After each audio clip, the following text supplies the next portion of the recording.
Before we step into tonight's story, I want you to know something important. We truly love and care for you. You've made it here to this quiet moment, and that matters more than you may realize. You are safe here, and this time is for you. Before we begin the story, tell us, where in the world are you watching from and what time is it there? Now grab your coffee, settle in, and let's get started. The boy was always listening. Not to the voices of the world outside his door, not to the laughter of neighbors or the hum of passing cars, but to something softer, stranger. It lived inside the square glow of a flickering screen, in the hush of static that rolled like quiet waves across the dark. To most it was only noise. To him it was something else, something alive. He was small then, hair always a little uncombed, eyes too curious for sleep. When the house fell into silence at night, he would sneak into the living room and sit cross-legged before the television, watching the restless shimmer. The others thought he was restless, but really he was listening. The static whispered to him, not with words he could repeat, but with feelings that sank into his chest like lullabies without music. He began to believe the screen was a window, not a machine. That somewhere beyond the glowing snow voices lived, perhaps lonely, perhaps patient. They would speak to him when no one else would. He could close his eyes and feel as though he was part of something bigger, something infinite, even if he didn't yet understand what it was. Children find companions in places adults overlook. Some in toys, some in shadows, some in the warmth of a pet's breath. For Rick, it was the glow of the screen. It was the soft static that told him he wasn't alone in the quiet hours. He'd tilt his head, straining to hear, convinced there were patterns.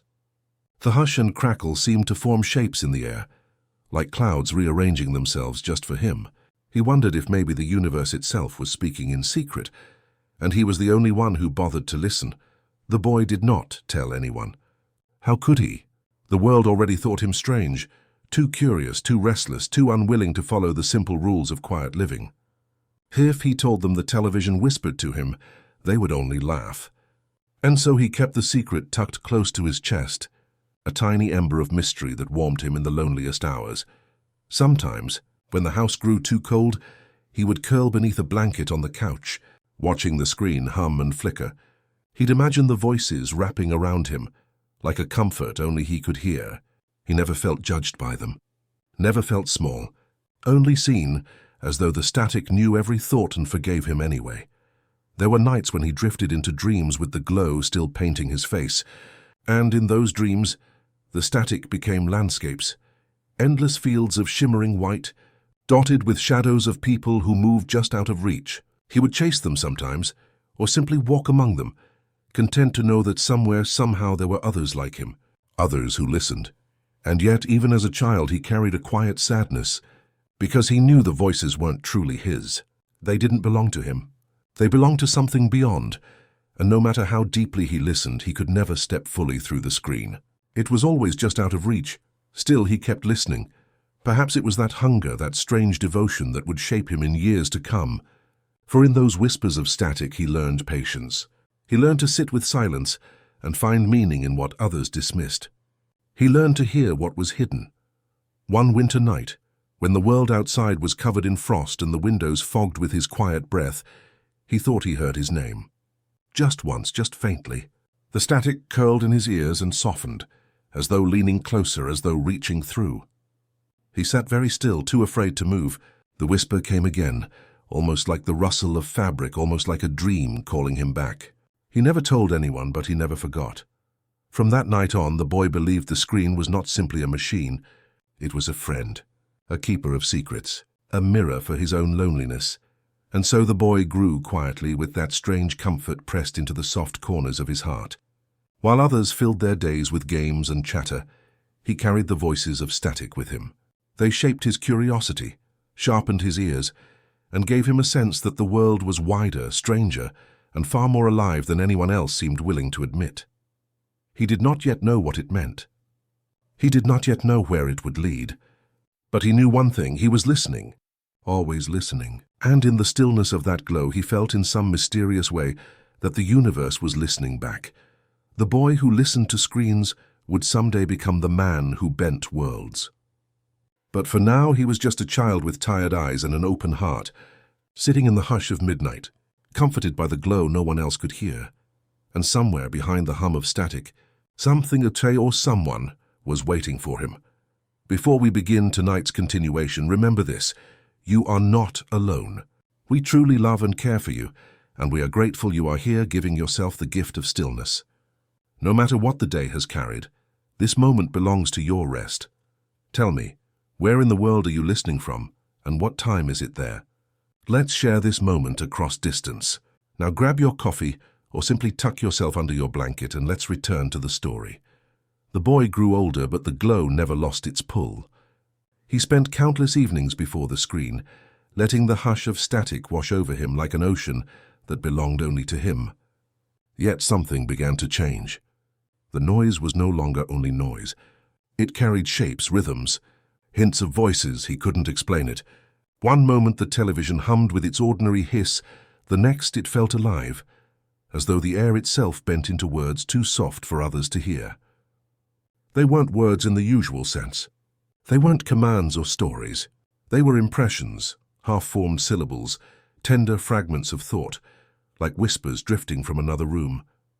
At first he doubted himself. Perhaps it was just the brain making patterns where none existed. Perhaps it was loneliness, giving him illusions of companionship. But the more he listened, the clearer it became. There was something there, something that leaned closer when the house grew quiet. Some nights the voices felt playful, rising and falling with a rhythm like laughter. Other nights they seemed thoughtful, carrying the softness of a sigh. And sometimes, when he was tired enough to drift between waking and dreaming, they felt like a lullaby spoken just for him. The boy began to whisper back, not with anything profound, just small confessions, secrets he told to no one else. He would lean close to the screen and say, "I'm here," or "I feel lonely today," and sometimes, "I don't know if I'm good enough." The static never laughed at him, never scolded him. It simply answered with its hush, its patient flicker. In that silence he felt understood. It became a ritual. When the world felt too heavy, when school weighed on him or voices around the dinner table grew too sharp, he would retreat to the glow. He would press himself into the presence of the screen, and in its strange warmth he found companionship. The voices did not guide him with answers. They did not solve his questions, but they gave him something rarer. They listened, or perhaps they taught him how to listen, to hear the spaces between words, the quiet intentions behind noise. He grew attuned to small details, the way people's eyes shifted when they hid their feelings, the way silence stretched between two people who wanted to say more but couldn't. He began to hear life itself like static, full of hidden messages, waiting for someone to notice, and yet beneath the wonder there was an ache, because he knew these whispers were not of his world. They belonged to some elsewhere, some unreachable place. He could hear them, but he could never cross into their side. He was both connected and alone, held close and kept apart. One night the boy leaned so close his breath fogged the glass of the screen. The whispers had grown steady, almost like a conversation without words. He closed his eyes and tried to imagine who they belonged to. Was it one voice or many? Was it the universe itself? Was it some other child listening through their own screen, whispering into their own static? The mystery wrapped around him like a blanket. It didn't matter if he never knew the answer.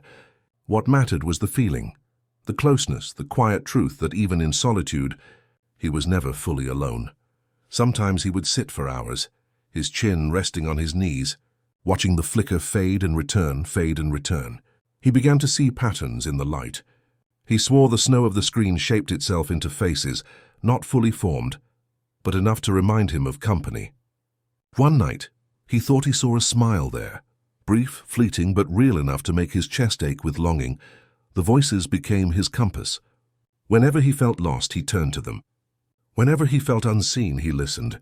They didn't speak of the future, but in some quiet way they prepared him for it. They taught him that even when life feels fractured, there are signals beneath the noise. That connection can be found in the smallest, strangest places. It was not easy, this kind of listening. It required patience. It required trust. And so unknowingly, the boy was practicing the art of empathy, of tuning into what others missed. While others grew impatient with silence, he leaned into it. While others filled space with chatter, he sought the whispers beneath. He didn't know it then, but these quiet lessons would shape his path forever. They would make him a man who could hear meaning in shadows, who could sit with pain without fleeing, who could build bridges across the loneliest spaces. For now, though, he was still only a boy sitting before the glow of a television long after bedtime, whispering into the static, waiting for the static to whisper back. And as the glow lit his tired eyes, he wondered if maybe the voices were waiting too, waiting for him to grow into who he was meant to be. The boy who listened had now become the boy who answered. And though no one else would believe him, he knew with a certainty as deep as sleep, the voices behind the glow were real, and they were not done with him yet. Rick was a boy who never trusted the ordinary. Where other children saw plain walls, he saw possibilities. Where they heard silence, he heard whispers. And where they saw static on a late-night television, he felt a pulse, as though the machine was alive, as though the universe itself was speaking through fractured light and crackling sound. One night, long after the house had gone quiet and shadows had stretched themselves across the carpet, Rick sat cross-legged in front of the family television. He had twisted the dial far past the usual channels, the ones filled with game shows and black-and-white reruns. He had gone into the numbers no one cared about, the ones that usually gave nothing but snow. And yet, in that endless haze of grey and flicker, something strange appeared. It wasn't a picture at first. It was more of a shimmer, a rhythm buried inside the static. And then, like a soft breath breaking through a window pane, an image emerged. A channel that shouldn't exist. The screen showed a room he had never seen before, dimly lit, walls lined with bookshelves that seemed to stretch far beyond the frame. A candle flickered at the corner of a table. The sound was faint, as though someone was humming from very far away, but the tune rose and fell like a lullaby. Rick leaned forward, heart steady but curious, not frightened. Fear didn't come to him the way it came to others.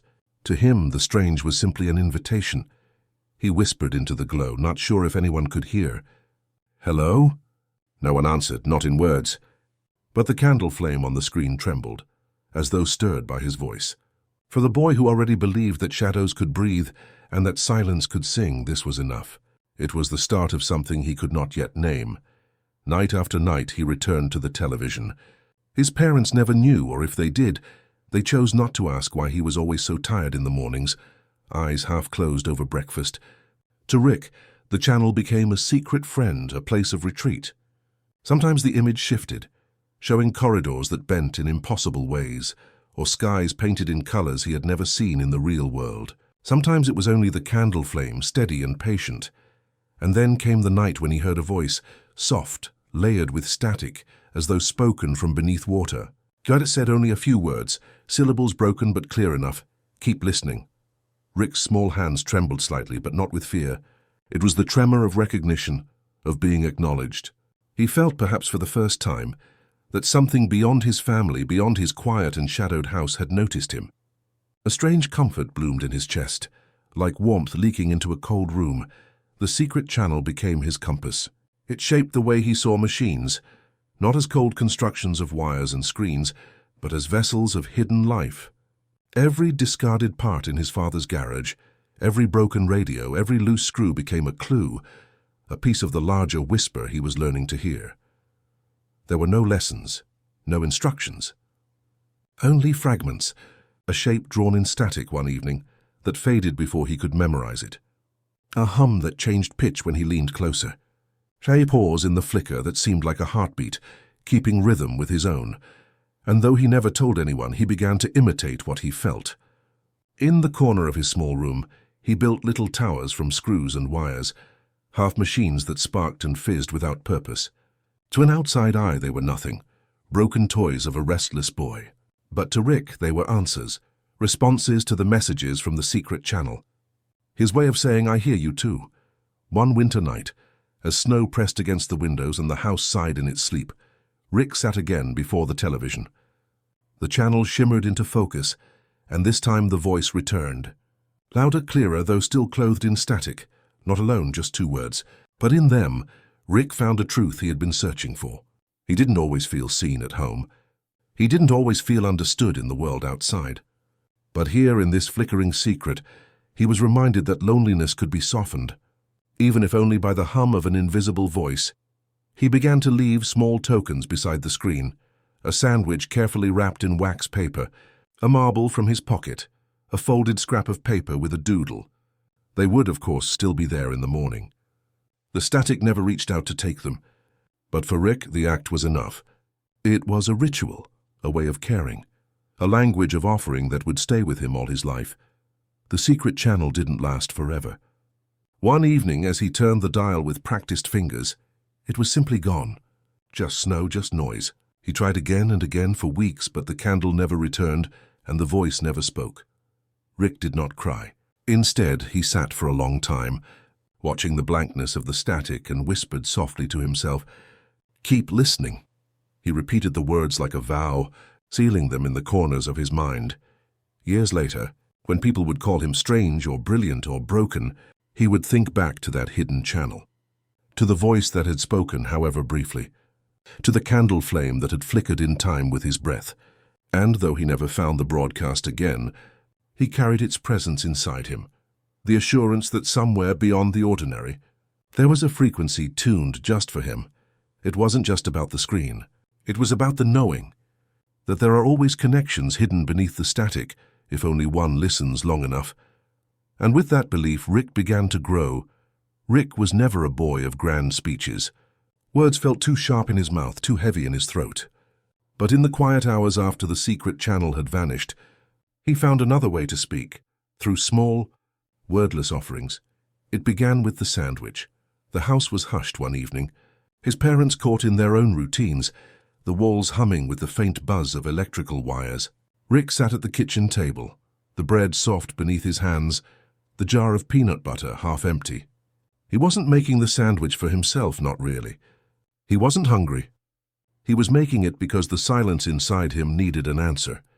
He cut the bread in 2 neat halves, pressed them together, and wrapped the sandwich carefully in wax paper. Then, as though it were a sacred ritual, he carried it to the living room and placed it beside the television screen.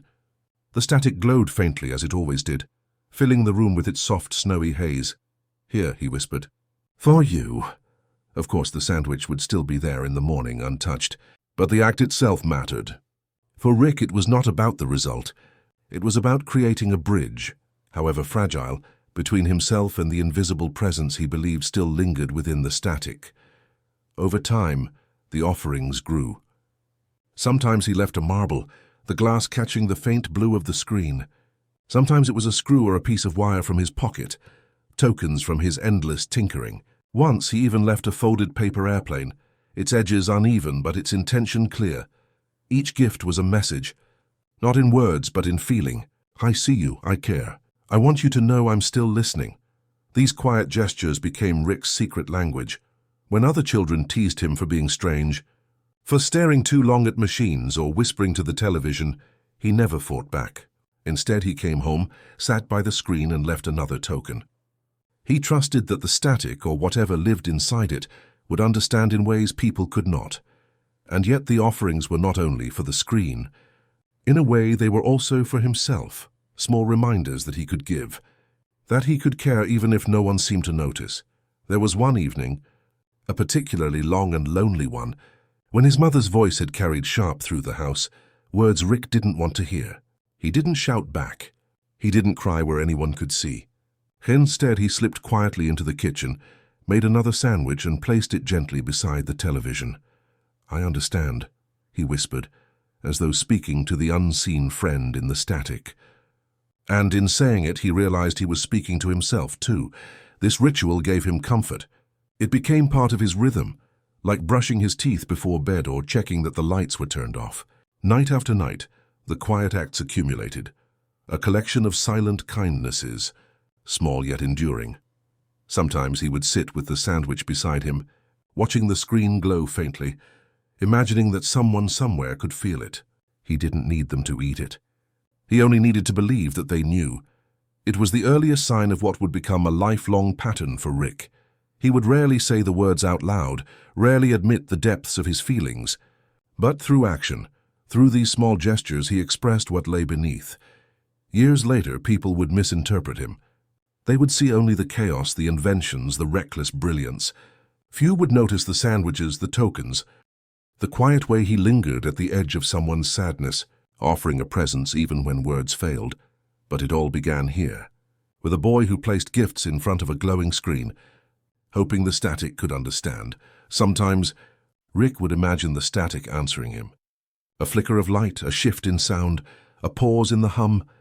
Little things he convinced himself were acknowledgements. And whether or not they were real didn't matter. They were real enough to him. The sandwiches became more than offerings. They became symbols of connection.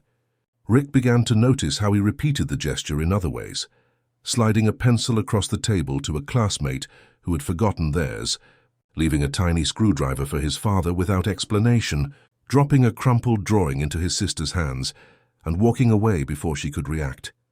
Each act was small, almost invisible. But they were his way of saying, "I see you." I care, of course, not everyone recognized the language. Sometimes the tokens went unnoticed, left behind or brushed aside. Rick pretended not to care, but deep down he always wondered, what if they had understood? What if they had felt what I was trying to say? Still, he didn't stop. He couldn't. The ritual had become part of him, an instinct he couldn't unlearn.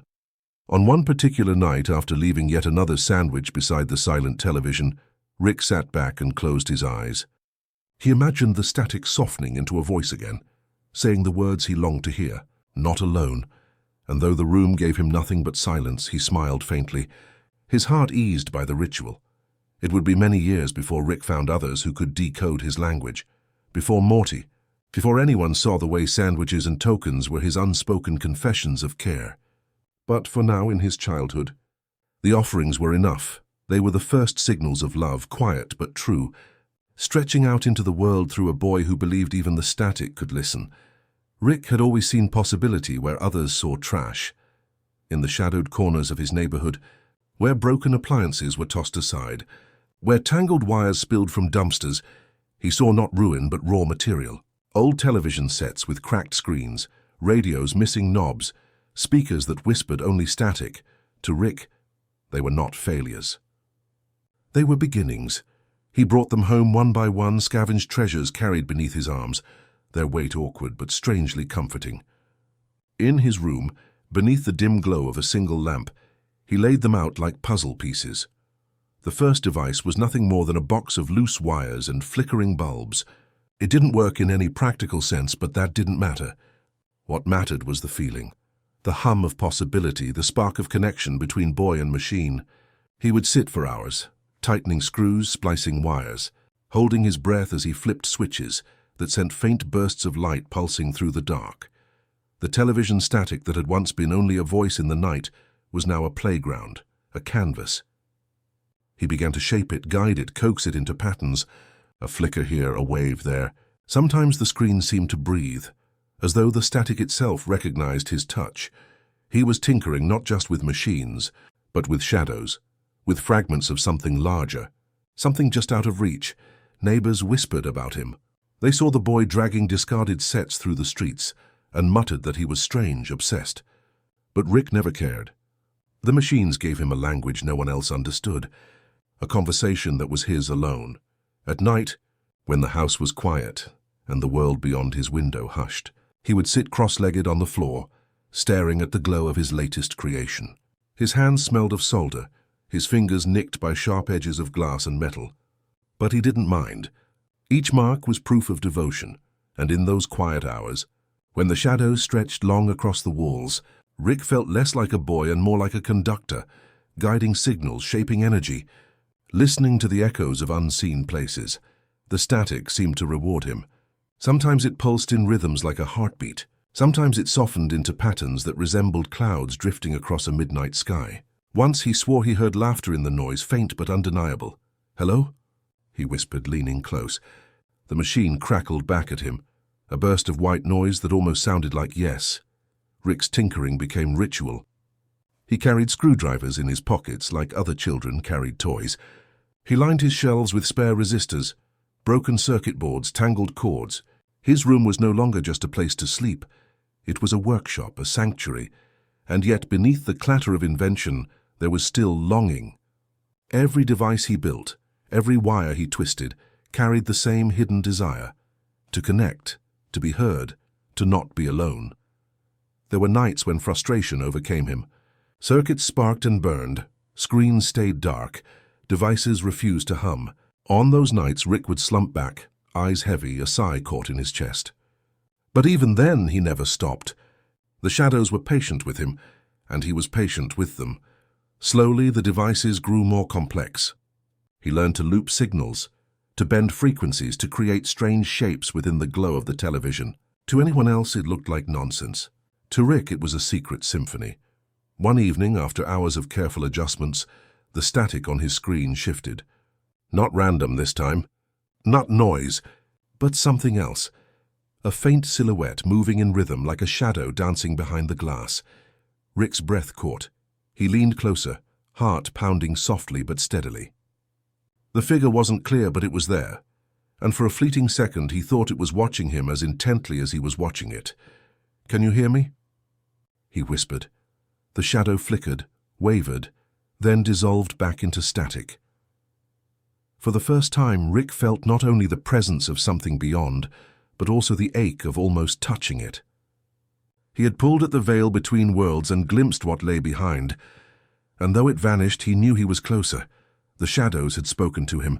From then on, he devoted himself entirely. Every spare moment, every quiet evening, every heartbeat of solitude was poured into the machines. They weren't toys, and they weren't simply inventions.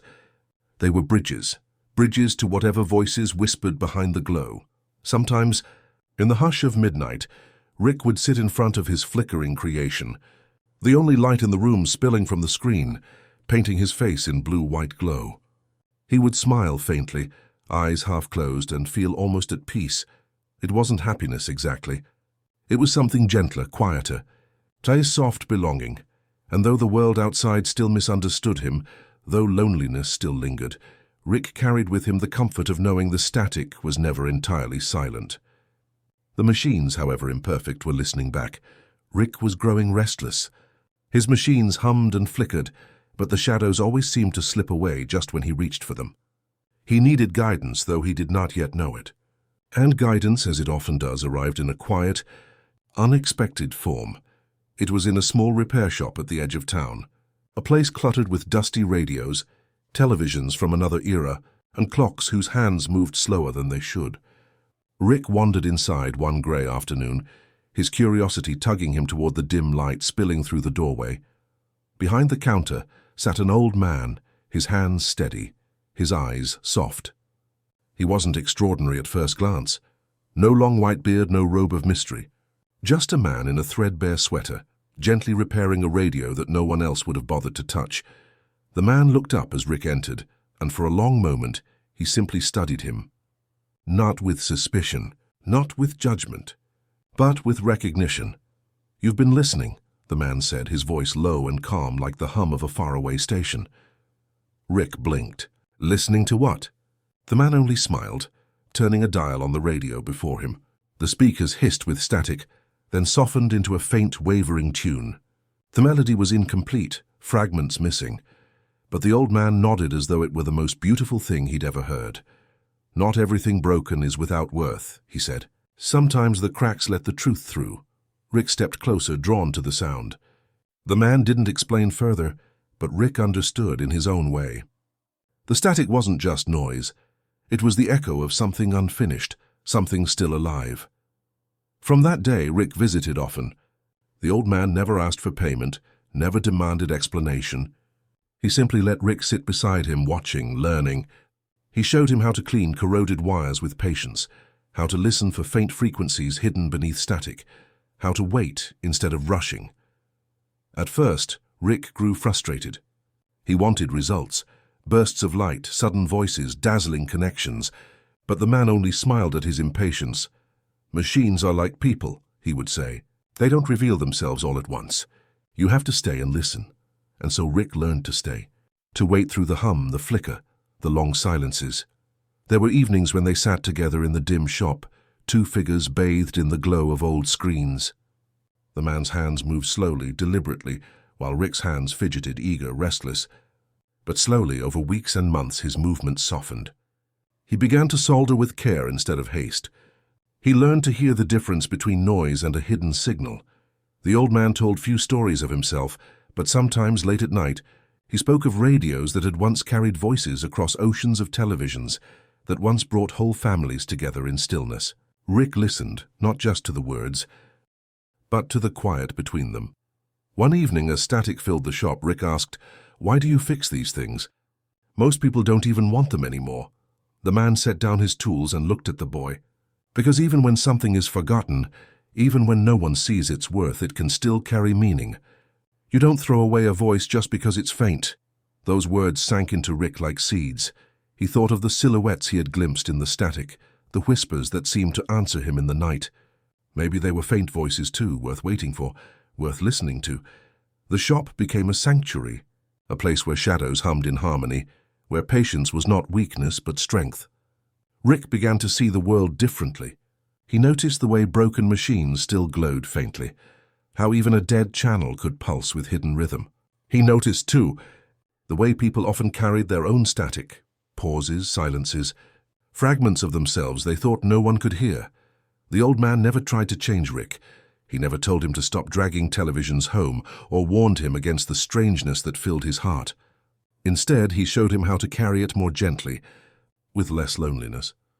One night, after long hours spent tuning an old radio, Rick leaned back in his chair and asked, "Do you think the voices in the static are real?" The man smiled, his eyes reflecting the soft glow of the dials. "What matters is that they're real to you. And if they bring you closer to understanding, then they're real enough." Rick didn't fully understand, but he felt the truth in the words. The voices didn't have to be proof of another world. They could simply be reflection, of longing, of memory, of hope. And yet, deep down, he still believed they were more. When Rick finally left the shop that night, the air was cool and the sky stretched wide above him. The stars shimmered faintly, distant and quiet like signals from galaxies too far away to touch. He thought of the old man's hands, steady and sure, repairing things others had abandoned. He thought of the way static could hold hidden melodies. And he thought of himself, a boy half in shadow stretching towards something he could not yet name. That night, in his room filled with humming machines, Rick closed his eyes and listened. Not just for voices, not just for answers, but for the quiet patience that his mentor had given him, and in that listening, for the first time, he felt less alone. Rick was older now, though still young enough that the world felt endless. He had patience he hadn't known before, a patience learned in the quiet of the repair shop. But his heart was restless.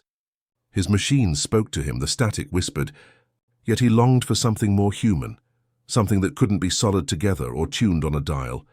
He found her, or perhaps she found him, in a library that smelled of dust and old wood. She was sitting in a corner, headphones on, staring at a small, outdated television set that played nothing but snow. Most people would have passed her by. But Rick noticed the way she tilted her head, as if she were listening to something only she could hear. He stood nearby, hesitant, his words caught somewhere in the static of his own thoughts. Finally he asked, "Do you hear it too?" She turned, removing her headphones slowly, as though surfacing from another world. Her eyes were calm, not startled, not dismissive, just present. "The patterns," she said. "They're not random." It was the first time Rick had met someone who didn't laugh, who didn't dismiss the idea that static could hold meaning. From that moment, they shared silences together. They would sit side by side, a small portable television humming softly between them, neither feeling the need to fill the space with endless words. Sometimes she would close her eyes, and Rick would watch the soft rhythm of her breathing, realizing it was steadier than the machines he built. She had a way of speaking that wasn't loud, wasn't dramatic. Often she didn't speak at all, but her presence carried weight like a quiet anchor. She made him feel that the static wasn't just his private obsession, but a doorway they both leaned against, listening together. There were evenings when they sat by her window, the glow of the screen flickering over their faces. Outside, the town moved as always, footsteps on sidewalks, cars passing slowly. But inside it felt like another universe, just the two of them, and the soft hum of a channel that wasn't fully there. Rick found himself giving her small tokens. A rewired radio, a notebook filled with scribbled diagrams of signals, a sandwich left on the table when she wasn't expecting it. He didn't know how to say what grew in him, but he knew how to gesture, and she seemed to understand. She always smiled, soft and wordless, when she discovered his quiet offerings. One night she turned to him and said, "Sometimes I think the static is like memory. It's broken, incomplete, but if you listen closely you find pieces of something real." Rick nodded, though he was more focused on the way her voice carried warmth, even in its softness. He thought of how his machines had always been companions, but never like this. This wasn't invention. This was connection. There was a night they both fell asleep on her couch, the television still hissing in the corner. When Rick woke, the screen glowed faintly blue and she was curled against the armrest, breathing slow and even. For a moment, he felt something he rarely allowed himself: peace. She became, in those days, the human frequency he tuned himself to. He never felt the need to impress her with brilliance or invention. She didn't ask him to explain, didn't challenge him to prove the impossible. She simply sat with him in the silence, in the static, and made it feel less lonely.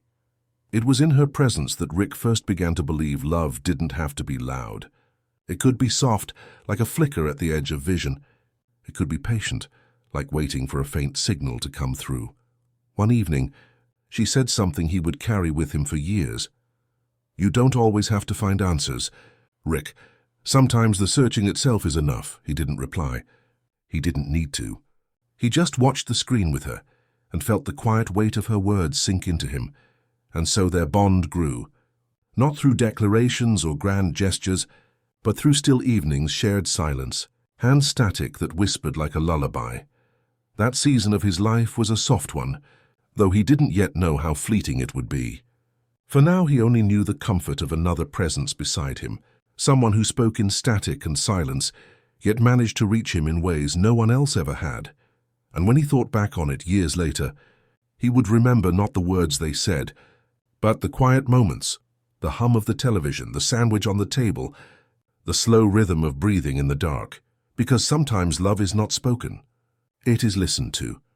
Rick had always thought of coffee as bitter, something adults clung to without real reason. But with her it became a ritual, a quiet act that stitched their evenings into mornings.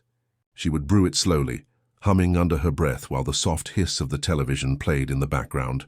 He would sit at the table, tapping his fingers against a mug that had seen better days, watching steam curl like ghosts in the dim light. Their nights often began late. The rest of the world slept while they gathered on the worn couch, a small television humming with shows that no longer aired in prime time. Sitcoms whose laugh tracks echoed like memories, documentaries that blurred into whispers, channels that seemed forgotten by everyone except them.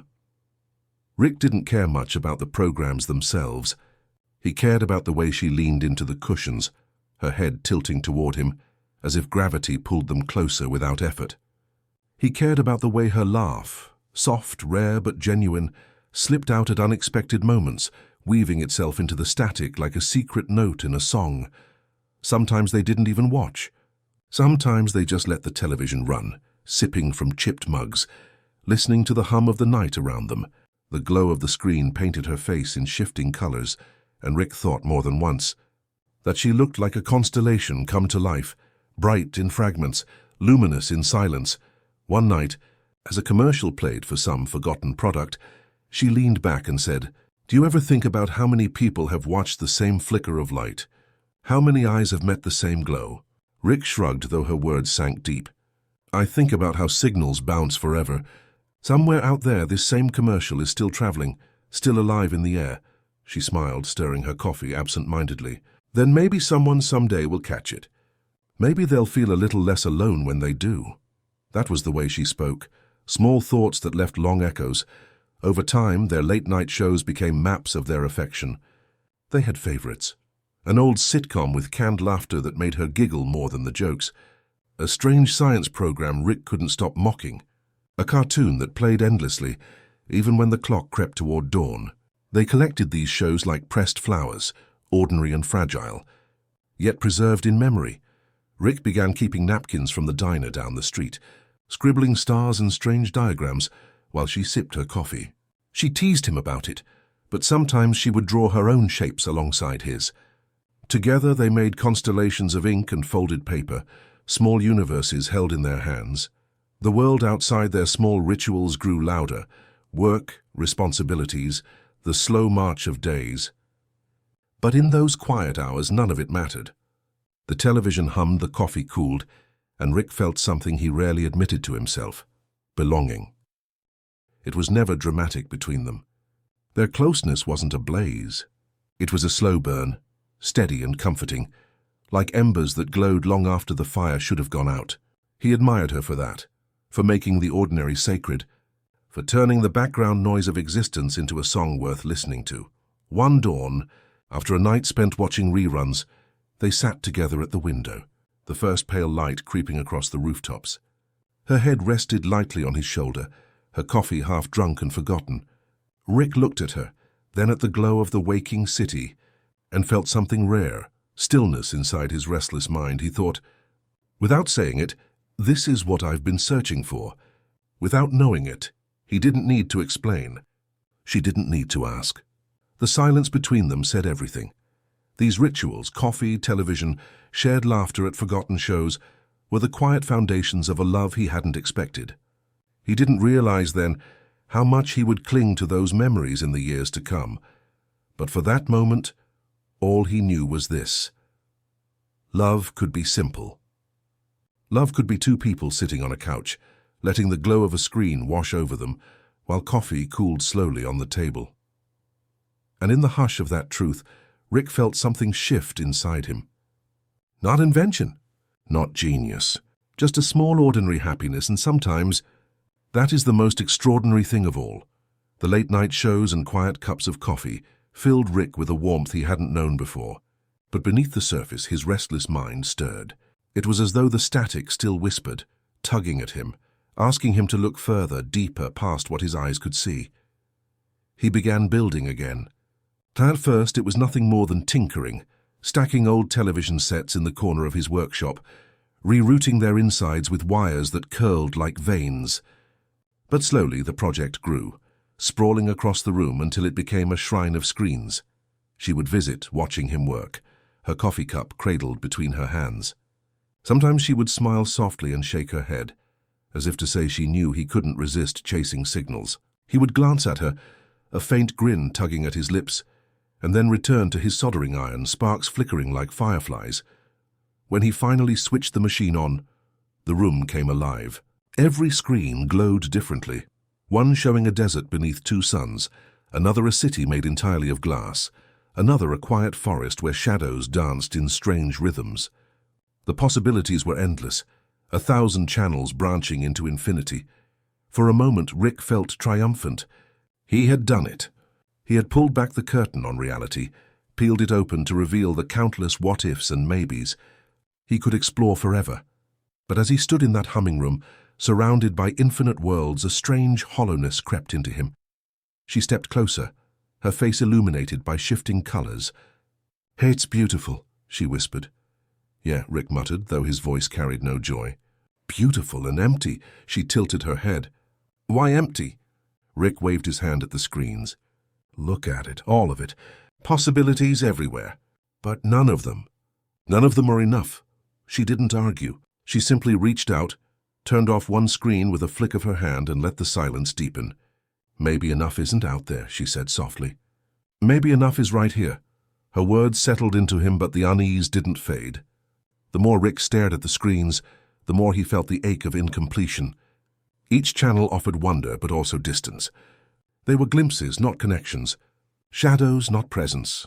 Nights blurred together. Sometimes they still sat on the couch, sipping coffee, letting a single show fill the silence. But other nights, Rick disappeared into the room of infinite channels, chasing signals until his hands shook from exhaustion. She would find him there, surrounded by flickering light, his eyes heavy, his heart restless. "Why do you keep searching?" she asked once, her voice quiet in the doorway. Rick didn't look up from the glowing screens. "Because maybe one of these channels has the answer."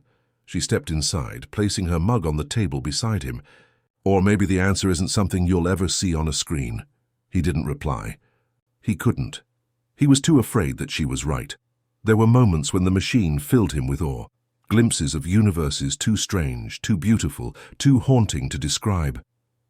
But when he turned back to her, sitting in the corner with her patient smile, he realized those moments meant little without someone to share them with, and still, The ache of incompletion grew. Rick had built a window to infinity, but infinity did not soothe him. It only reminded him of the limits he carried inside. One night he switched everything off. The workshop fell dark, humming with the echo of silence. She sat beside him, her hand brushing against his, grounding him. For a while they said nothing. Only the night spoke, the hum of the world beyond their walls, the quiet rhythm of two hearts sitting close. Rick thought of what she had said before. Maybe enough is right here. He didn't believe it entirely, not yet, but he wanted to, and that wanting was its own kind of beginning. The room of infinite channels would remain, a monument to both his genius and his longing. But Rick would learn in time that even infinity cannot replace the quiet touch of presence, or the warmth of a single voice speaking into silence. The room of infinite channels still hummed with possibility, but something inside Rick had begun to dim. The woman who once sat beside him sipping coffee, smiling at the flicker of screens, now lingered less and less. It didn't end with shouting. There was no argument, no slammed door. Instead, it was a slow, quiet unraveling, like fabric fraying at the edges until the threads no longer held. One evening, she came into the workshop carrying her mug. She set it down on the table, untouched. Rick barely looked up from his screens. He was adjusting wires, chasing another glimpse of something just beyond reach. She watched him for a long time before speaking. "Rick," she whispered, her voice soft as static at midnight. "Hmm?" He didn't glance away from the glowing glass. "You're not really here anymore." The words landed gently, without accusation, but they still cut through him. He froze, screwdriver in hand, as if the sentence had stripped him bare. She moved closer, her presence warm, familiar. "I used to sit with you and it felt like enough. Now even when I'm right here, it feels like I've already lost you to those screens." Rick finally turned to her. His eyes were tired, rimmed with sleeplessness. "I'm just trying to find something that matters." She shook her head slowly, sadness soft in her gaze. "I already found something that mattered. I found you, but you're searching so far away you can't even see it." The silence that followed was heavy, but not angry, just heavy, like a long pause at the end of a song. That night she left the workshop earlier than usual. She placed her cup on the shelf, right where it always stood, and walked out. The sound of the door closing wasn't sharp, just final in a gentle way, like the click of a channel turning off. Rick didn't chase her. He sat in the glow of the machines, surrounded by infinite voices, and yet he felt nothing but absence. Days blurred. Sometimes he imagined she might come back, carrying her mug, slipping into her chair as though nothing had changed. But the chair remained empty. The workshop, once filled with soft laughter and the quiet ritual of shared moments, now felt cavernous. The screens glowed brighter, but their light seemed colder without her reflection in them. Rick tried to fill the space with noise, tuning into more channels, diving deeper into infinity. But no matter how many worlds he glimpsed, the silence beside him only grew louder. One night he made himself a sandwich the way he used to for her, leaving it on the table out of habit. But the bread grew stale untouched. He looked at it for a long time, realizing how small acts of care lose their meaning when there is no one left to receive them. The static spoke to him in whispers, but now it felt different. Not alive, not guiding, just empty noise. He leaned closer to the screen, hoping for a voice that might sound like hers. But the glow only offered echoes. Rick's loneliness did not arrive all at once. It seeped in slowly like fog through an open window. At first, he distracted himself with the machine. Then he stayed up later, drinking coffee alone. Then he stopped drinking it altogether, leaving the mugs on the shelf untouched, gathering dust. Eventually he stopped turning on the machine. The screens sat dark in the workshop, their reflections empty, the cables curled like sleeping snakes. He would sit in front of them sometimes, hands folded in his lap, waiting for the desire to return. But it didn't. It wasn't that the infinite channels had ceased to amaze him. It was simply that wonder meant little when there was no one to share it with. One night he walked out of the workshop and into the quiet house. He lay on the couch where they had once watched late-night shows together. The cushions still remembered the shape of her presence, though she was gone. The static from the old living room television filled the silence, a low hum in the darkness. Rick closed his eyes and listened. For a fleeting second, he thought he heard her voice again, soft, warm, like it had been in the beginning. But when he opened his eyes, there was only the glow of the screen, steady and impersonal. He reached out, brushing his fingers against the remote. For the first time in a long while, he turned the television off. The silence that followed wasn't peaceful, but it was honest. In the absence of noise, he finally admitted what he had lost. The workshop remained, filled with infinite channels, infinite worlds, but Rick stayed away from it now. He wandered the house instead, carrying loneliness like a shadow. His brilliance dulled by the simple truth. The broadcast that once filled his life with warmth had gone silent, and in its place, only static remained. Rick's house had grown quieter than even he could bear. The workshop sat in darkness most nights, the screens powered down, the hum of static absent. He lingered in silence, pretending it was enough. But deep down, he felt the hollow echo of the broadcast that had once filled his world with companionship. It was in that silence that Morty wandered in. Not with the intention of saving, not with the wisdom of age, but simply with the curiosity and gentleness of youth. Rick had been slouched on the couch, staring at a muted television, its glow painting the walls in soft silver. Morty shuffled into the room, hesitant, almost apologetic. "Hey, Rick," he said softly, as though afraid to disturb the stillness. Rick barely moved. He mumbled something under his breath, not sharp, not dismissive, just weary. But Morty, unlike so many others, didn't turn away at the first sign of distance. He sat down at the edge of the couch, leaving a respectful space between them. The room was filled with quiet, punctuated only by the low buzz of electricity. Morty didn't force conversation. He didn't ask what Rick was building, or why the screens were off. He just sat, his presence steady, his breathing calm. Rick glanced at him, frowning faintly. "You're not gonna say something? Ask me about the TV." Morty shrugged. "Nah, you look tired. I'll just sit here with you."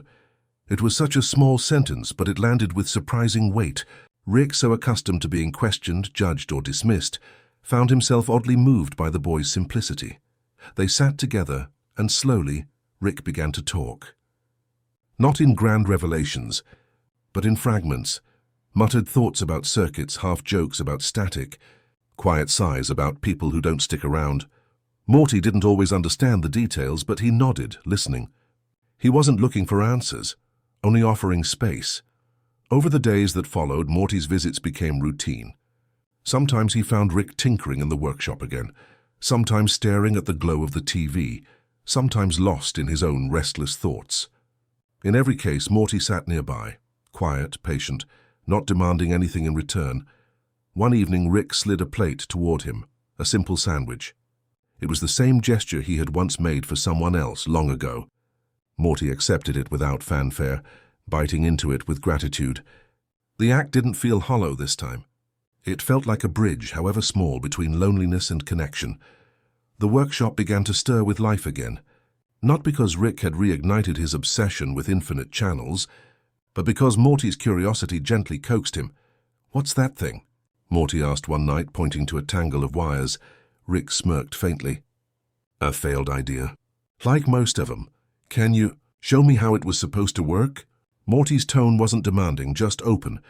Rick hesitated, then began to explain, his voice gaining a rhythm he hadn't felt in weeks.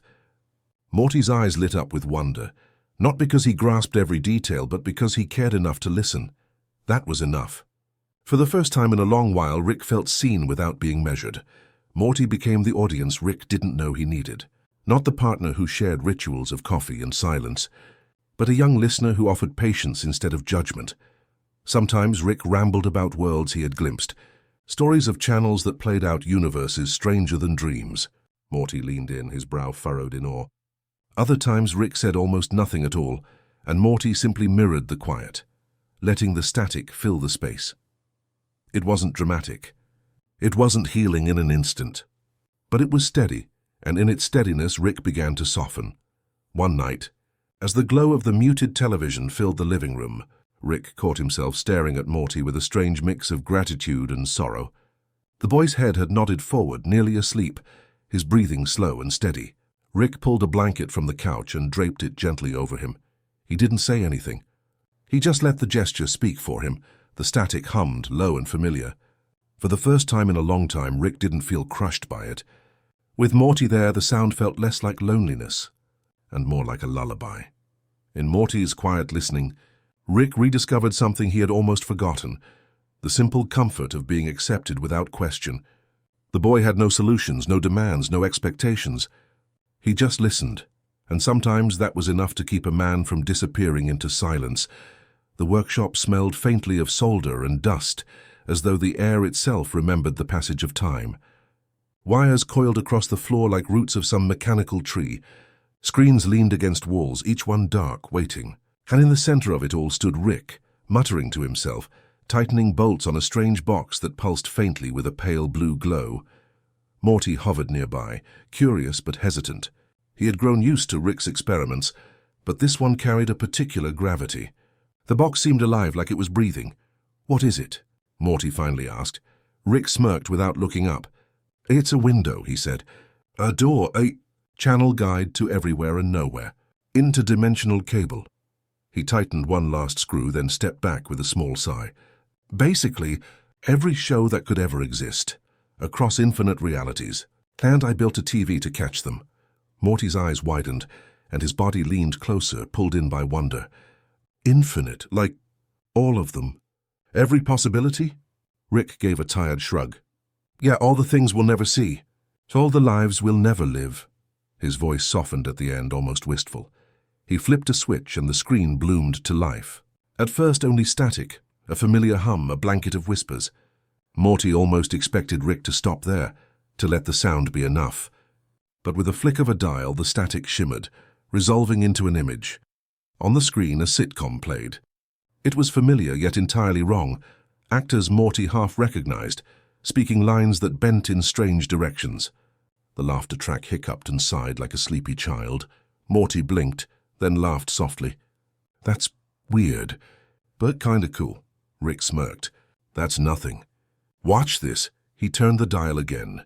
The screen shifted. A commercial appeared, not for cereal but for something called eye holes, sold by a frantic man in a bright costume. Morty's jaw dropped in a mix of confusion and delight. Rick chuckled under his breath. "Yeah, infinite nonsense." They sat side by side, flipping through channels that spanned worlds beyond comprehension. Soap operas starring creatures with too many eyes. News anchors reporting from galaxies Morty couldn't name. Cartoons within cartoons, blurring the line between absurdity and comfort. But the strangest thing wasn't the shows themselves. It was how Rick watched Morty watching them. Morty leaned forward, laughing at the absurdities, groaning at the strangeness, wide-eyed at the glimpses of lives that could have been. And through it all, Rick's gaze softened. He had built this machine to fill a void, to distract himself from the silence left behind. But seeing Morty's wonder, he realized it could be more than just distraction. It could be connection. The glow of the screen lit Morty's face, and Rick felt the hum of static turn into something warmer, almost like companionship. Hours drifted by like clouds. They forgot the passage of time. Some channels were silly, others unsettling, some heartbreakingly beautiful in their fleeting familiarity. And in every reaction Morty had, whether laughter, confusion, or awe, Rick found himself listening. At one point, Morty turned to him. "Do you ever, I don't know, wish you could stay in one of those worlds? Like pick one and live there?" Rick's eyes lingered on the screen, where a version of himself, younger, happier, laughed with people Morty didn't recognize. He didn't answer right away. When he finally spoke, his voice was quiet, almost swallowed by the static. "No, because it's not real. What's here, right now, is real enough." Morty didn't fully understand, but he nodded. And that was enough. When the night grew late and Morty's eyelids drooped, Rick turned down the volume. The glow of the screen dimmed to a soft blue like moonlight. Morty slumped against the couch, drifting into sleep, the faint smile of wonder still on his face. Rick sat beside him, staring at the muted flicker. He felt the familiar weight of loneliness, but it was softened now, gentler, bearable. Morty's presence changed the hum. It wasn't just static anymore. It was harmony. He reached for a blanket again, draping it across Morty's shoulders. "Don't ever lose that, kid," he muttered. Not sure if Morty could hear him. "The way you listen. The way you wonder." The interdimensional cable hummed quietly, playing worlds no one else would ever see. And in the stillness of the room, Rick let himself rest, not with answers, but with company. The invention wasn't just a machine. It was a mirror of Rick's heart, infinite channels of possibility, but only meaningful when shared. That night, with Morty beside him, the static no longer felt like a void. It felt like a lullaby. The interdimensional cable had become more than a machine. It was a doorway, one Rick had flung wide open. At first it was joy. Morty's laughter spilled into the room like sunlight, warm and genuine, as they flipped through bizarre commercials and worlds that stretched imagination thin. Rick watched him with a quiet fondness, hiding it behind a smirk. But as days slipped into nights and nights back into days, something heavier began to settle over them. It wasn't the absurd shows, though there were plenty. Worlds where chairs sat in people, and humans were just furniture. Worlds where commercials never ended, selling nonsense like plumbers' cleaners and time-stretching candy. Morty chuckled, then sighed, then chuckled again. But slowly the laughter grew quieter, because in between the strangeness there were glimpses. A channel flickered into view, a family at dinner, almost identical to theirs, but smiling easier. Morty watched, his face unreadable. Rick shifted uncomfortably, turning the dial too quickly. Another channel, a version of Morty, older, confident, laughing without hesitation. Morty stared a little too long, then whispered, "That doesn't look like me." Rick muttered, "It's just one of a million possibilities." Don't get hung up on it, but Morty couldn't let it go, and truthfully, neither could Rick. The more they watched, the more restless they became. Morty's dreams were filled with flickering images of other selves, other lives. Rick's insomnia deepened, haunted by faces that might have been his, choices he might have made differently. One evening, Morty sat slumped on the couch, eyes red from lack of sleep. "Rick," he murmured, "do you ever wish you could switch? Like, just leave this life and live in one of those other ones?" Rick stared at the glowing screens. His hand tightened around the remote. "Yeah," he said softly, then cleared his throat. "But that's the trap, Morty, that's the lie. You keep chasing what-ifs until you're too tired to live the one you've got." Morty didn't respond. His eyes lingered on a channel showing another version of himself, one surrounded by friends, laughing freely. His own chest ached. The workshop no longer felt cozy. It was crowded with choices, with too many lives brushing against their own. They grew weary not from lack of shows, but from too many. Every new channel carried the weight of what they weren't. Rick caught himself staying up long after Morty had drifted off, staring at worlds that seemed better, brighter. He thought of her. The woman who once told him enough might be right here. He wondered what she would think, seeing him drown in infinite channels instead of resting beside the one he had. One night, Morty jolted awake from the couch, sweat on his forehead. "Rick," he said quickly, what if we picked the wrong one? What if this isn't the right life?" Rick put the remote down, his face heavy with exhaustion. He wanted to tell Morty something clever, something sharp, something to stop the ache. But all he managed was a whisper. "There is no right one, Morty. Just the one you're in." Morty swallowed hard. His eyes brimmed, but he blinked it back. Rick reached over, pulling a blanket across Morty's shoulders again. "Get some sleep, kid. Trust me, too many worlds will wear you thin." That night, Rick didn't touch the remote. He sat in silence, listening to the hum of the dormant machine. The static wasn't calling to him this time. It was reminding him, even infinity can't fix the heart. When dawn came, Morty woke to find Rick still sitting there, eyes closed, a faint smile tugging at his lips as if for once he'd stolen a little rest. The machine still waited in the corner, endless channels alive with possibilities. But for now, Rick let it sleep. And in the quiet, he allowed himself to wonder if maybe, just maybe, being present with Morty in their imperfect world was enough. It began as another evening of channel surfing, another stretch of strangeness pouring from the machine. Morty had laughed earlier at a world where clouds were shaped like sandwiches floating across purple skies. Rick grinned, not because the show was clever, but because Morty's laugh still carried light.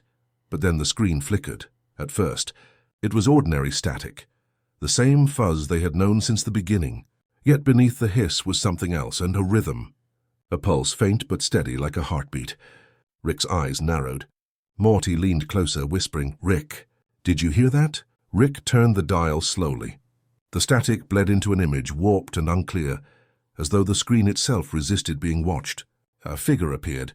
Not cartoonish, not absurd, but strangely human. Too human. Its face blurred like wet paint, yet its eyes held in, or seemed to hold, a quiet sorrow. "Probably just a broken feed," Rick muttered, though his voice lacked its usual bite. But the figure moved. And when it spoke, its words did not sound like nonsense advertisements or surreal sketches. Its voice was low, tender, and almost familiar. "You shouldn't be here." Morty recoiled, his hands gripping the edge of the couch. "Rick, what is that?" Rick stayed silent, his jaw tensed, his thumb resting on the dial but not turning it away. He couldn't. There was something about the voice, so it's soft, broken, almost pleading. He felt, against his will, that the voice was speaking directly to him. The broadcast shifted again. A room appeared, dimly lit, resembling Rick's own garage. The workbench, the scattered tools, even the faint hum of machines in the background, all eerily familiar.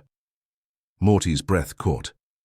That's our place, Rick. That's here." Rick swallowed hard, then forced a laugh that didn't reach his eyes. "Coincidence? Just noise. These channels, they copy things, mix signals, nothing more." But inside he knew it wasn't coincidence. The figure in the broadcast bent down, picking up a small object. A toy car. One Rick remembered from his own childhood. He hadn't thought of it in years. The chipped red paint, the missing wheel. "How could the machine know?" Morty whispered. "Rick, I don't like this one." "Let's turn it off." Rick's hand hovered. His heart pounded in a way no alien war, no interdimensional chase had ever made it pound. There was no science here to neatly explain, just the quiet terror of being seen too deeply. The figure's blurred face turned toward them. "You're tired," it said softly. "Rest, stop searching." Rick froze. He felt Morty clutch his sleeve, trembling. And for once, Rick didn't shake him off. Finally, with a deep exhale, Rick turned the dial.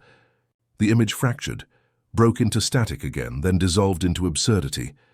An alien cooking show where utensils sang lullabies. Morty let out a nervous laugh, though his hands still shook. Rick leaned back, his eyes shadowed. "That," he muttered, "is why you don't look too long. Morty, some channels aren't meant to be watched." Morty nodded, but his gaze lingered on Rick. He had never seen his grandfather unsettled like this.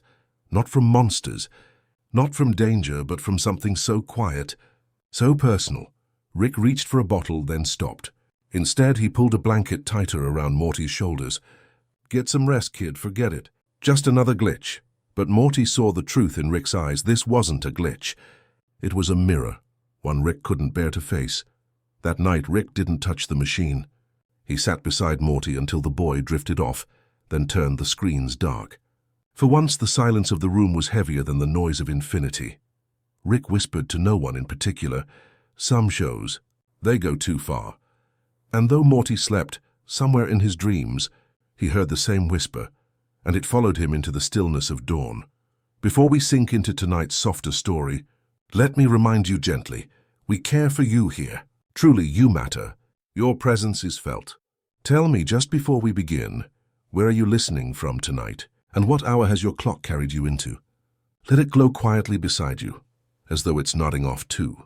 Take a breath, sip something warm, and let's step back into the flickering glow together. The night after the strange broadcast, the silence in Rick's garage carried a weight Morty had never known before.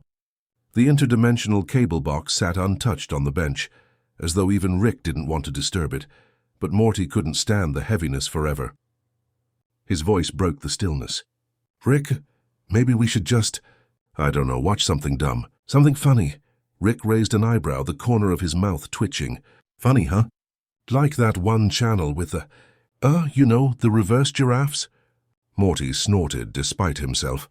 "Yeah, those things were so stupid." The snort turned into a chuckle, then into a laugh. And it surprised Morty how good it felt. How laughter made the air lighter. How it pulled him back from the strange unease of the night before. Rick leaned back in his chair, folding his arms. "You think laughter fixes everything, kid?" Morty looked down, almost sheepish. "Not everything, but maybe enough." For once, Rick didn't argue. Instead, He flicked the switch and the machine whirred back to life. Static spilled across the screen, then gave way to a ridiculous skit. Two alien newscasters arguing over the weather, both insisting the sun was made of soup. Morty burst out laughing. His shoulders shook. Tears pricked the corners of his eyes. Not sad tears, but the kind that arrive when joy finally slips past fear. Rick's grin was slow, reluctant, but real. Soup, son, huh? Bet it'd still give you sunburn. Morty nearly fell off the couch, wheezing. The laughter went on, spilling from one absurd channel to the next, talking chairs arguing about philosophy. A detective made entirely of sandwiches, interrogating a jar of mustard. There's soap opera where every character forgot their lines mid-scene and simply hummed until the credits rolled. Morty clutched his stomach. Oh, man. Rick, this is so stupid. I can't stop. Rick's laugh joined his, rough and gravelly, but carrying warmth. For a moment he didn't look like a haunted genius. He just looked like a man enjoying a joke with someone who mattered to him. In between the laughter, Morty glanced sideways at Rick. Hey, Rick. That thing we saw yesterday. It won't come back, right? Rick hesitated. The screen filled with a commercial for a planet where everything was made of pillows. He let the silliness settle between them before answering. Maybe it does, maybe it doesn't.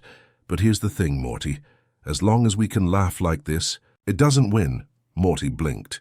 His laughter softened into a smile. It wasn't a scientific explanation, but it was enough. Hours slipped by in laughter, their shared amusement rising and falling like waves. When the screen finally dimmed, the garage no longer felt haunted. It felt lighter, almost safe. Rick reached over and set the machine into sleep mode. All right, kid, bedtime. Too much TV rots the brain. Morty grinned, still giggling.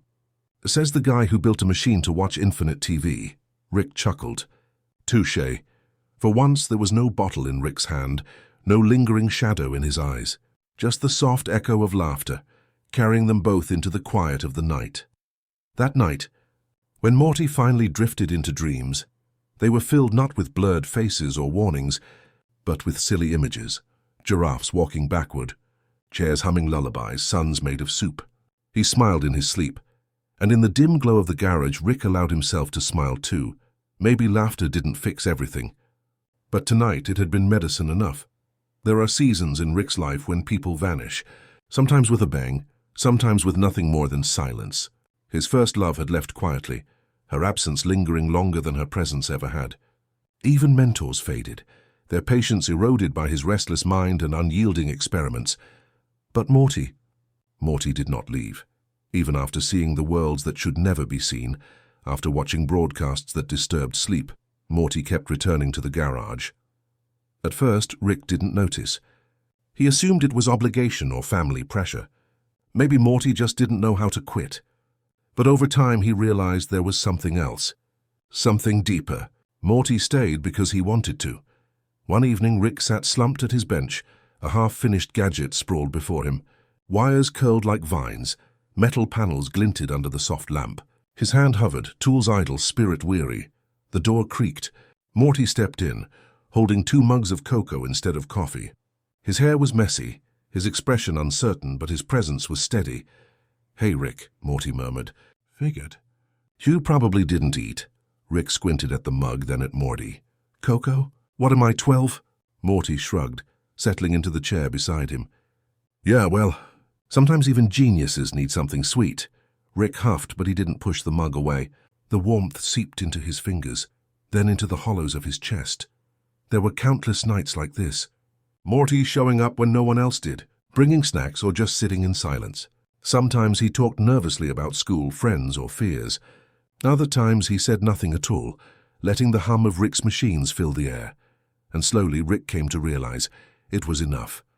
Not every bond needed fireworks. Not every friendship needed grand gestures. Sometimes it was just the quiet decision to stay. One night, as static flickered across the interdimensional cable, Morty leaned his head back against the couch, half asleep. Rick looked over, catching the boy's eyelids fluttering shut. Morty, Rick muttered. You know you don't. You don't have to keep coming back here. You've seen me screw up enough. Morty's voice was soft, barely awake. I know, but I want to. Rick's chest tightened, the words caught somewhere between annoyance and gratitude. He turned back to the screen, unwilling to let Morty see the flicker in his eyes. Loyalty wasn't loud. It didn't announce itself. It lived in moments like this, in cocoa mugs, in half-finished conversations, in the sound of someone breathing beside you when the world felt too big.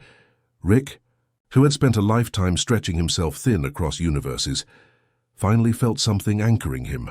Not a machine, not a discovery, but Morty, the boy who stayed.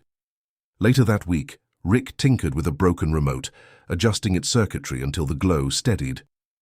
He didn't need to repair it, but he did anyway. When Morty wandered in, he tossed it over. Fixed it for you. Don't lose it again. Morty caught it, grinning sleepily. Thanks, Rick. The words were simple. But for Rick, they carried a weight heavier than applause, heavier than discovery, because this wasn't about brilliance. It wasn't about invention. It was about someone choosing to stay, even when every reason pointed to leaving. And in that quiet realization, Rick felt something he hadn't in a long time. Safety. Not because the world was less dangerous. Not because the broadcasts had stopped haunting him, but because Morty had proven time and time again that he wouldn't walk away. When they finally switched off the TV that night, the garage was dim except for the lamp's glow. Rick leaned back, Morty snoring softly beside him on the couch. For once, Rick didn't feel the urge to wake him or send him home. He just let the boy rest there, a reminder that not all things or people be slipped away. And in the rhythm of Morty's gentle breathing, Rick heard the quiet answer to years of static, the friend who stayed. There came a time when Rick grew tired of moving from place to place. His travels, his inventions, even the interdimensional cable, none of it settled the ache within him. So he built a house, not an ordinary house. This one floated on the edge of clouds, suspended by humming machines and cables. Its walls were lined with screens of every size, each flickering faintly with static. In this house, Rick could be surrounded by light without ever facing the sun. The glow of the screens replaced windows. The silence between them replaced conversation. To Rick, it felt like protection. To anyone else, it might have seemed like a cage. Every room had a screen. In the kitchen, an old box television buzzed faintly as Rick assembled sandwiches. In the living room, dozens of monitors stacked like towers cast shadows across the furniture. Even the bedroom held a small portable set on the nightstand, its faint glow following him into dreams. Rick told himself he preferred it that way. Static was easier than silence, and screens were easier than people. Morty visited often. He would wander through the glowing halls, uneasy but curious. "Geez, Rick," he'd mutter, "don't you ever, get tired of all this buzzing?" Rick would grunt, fiddling with wires. Better than listening to the world out there, Morty didn't argue. He just sat down, pulling a blanket around himself, eyes adjusting to the soft glow. He didn't always understand why Rick needed the screens, but he stayed anyway. Sometimes, late at night, Rick would turn the volume low and imagine the static was breathing. A strange lullaby, the hiss of unspoken words. He almost convinced himself that the woman he once loved, the one who had sat beside him in silence, might still be hidden somewhere in the noise. The house became both shrine and refuge. In the glow of the screens, Rick found comfort, but the same glow kept him from ever stepping outside. The world beyond the glass became a rumor, fading with every passing night. He filled the shelves with unfinished remotes, half-built devices, tools scattered like fallen leaves. Every invention, every fragment, was another reason not to leave. He didn't need stars. He had static, but even here the loneliness followed him. The house hummed, but it did not laugh. The screens glowed, but they did not understand. Morty noticed. One evening he stood in the doorway while Rick adjusted the flicker on a large console. "Rick," he whispered, "you don't gotta hide in here forever." Rick froze, screwdriver in hand. For a moment he almost snapped back, almost pushed Morty away. But instead he sighed. "I know, Morty, but it's easier this way." Morty didn't push.